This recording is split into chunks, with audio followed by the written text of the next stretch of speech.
Sebagai pemanasan gelaran event MotoGP di sirkuit Mandalika, parade pembalap MotoGP dihelat di Jakarta, Rabu, tanggal 16 Maret tahun 2022. Sebuah hal mengejutkan terjadi saat pembukaan parade. Diketahui, setelah sempat dijamu di Istana Negara, Presiden Jokowi melepas para pembalap dalam gelaran parade MotoGP.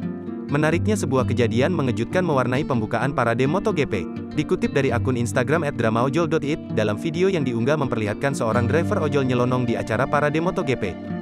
Driver ojol tersebut dengan santainya melintas di rute yang sudah dikosongan dan dipenuhi warga sekitar yang sedang menanti para pembalap MotoGP di pinggir jalan. Driver ojol itu pun sempat disoraki para penonton yang tengah berdiri di pinggir jalan.